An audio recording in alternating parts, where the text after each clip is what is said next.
Here at NOFAS, we work with the legal community to advocate for people with FASD who are facing criminal proceedings. Unfortunately, a disproportionately high number of individuals with FASD come in contact with law enforcement and the criminal justice system. We asked a retired trial judge, a legal resource director, and an FASD community advocate for their comments. If we know a person's definitely alcohol affected, they have ARND or alcohol-related brain damage, I do think, number one, the court should understand it. It's extremely important to consider the disability as part of the sentencing process. It could be that the person has diminished capacity, that they aren't capable of cooperating with their counsel, so that they don't, or they don't understand the proceedings. Does the fetal alcohol spectrum disorder constitute a mitigating factor? That is, again, are we talking about diminished capacity, a lower level of culpability, whether it be legal and moral culpability, and should the sentence then be commensurate with that consideration?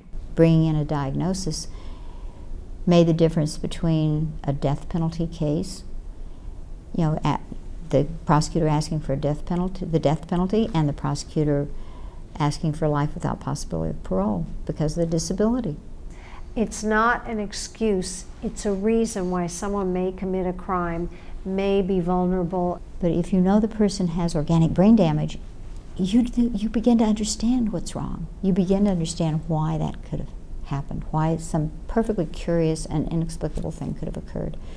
I can't say they can't be responsible for their actions, but there's something that I've read about in Alaska where they have an identity card. And if they're arrested, they have this card that says, "I have fetal alcohol spectrum disorders, please speak to my advocate." That is what they need. Criminals need advocates. Electronic monitoring, an ankle bracelet works really well for folks with this disability. But if you didn't know that they had the disability, you would not necessarily tailor the sentence appropriately to that individual. So it's good to have a diagnosis. It's good to utilize it in sentencing. When a jury is being asked to impose the death penalty, that fetal alcohol is a mitigating factor.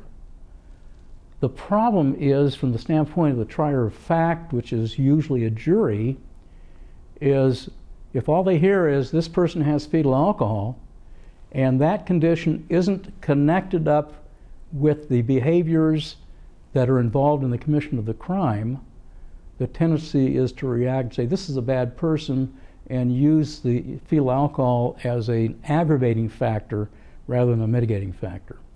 Considering FASD an aggravating factor results in an increased criminal penalty, which is not appropriate given that individuals with FASD are prone to have diminished capacity and therefore may be less legally culpable for crimes. We welcome your thoughts. Contact NOFAS and connect with us on Facebook.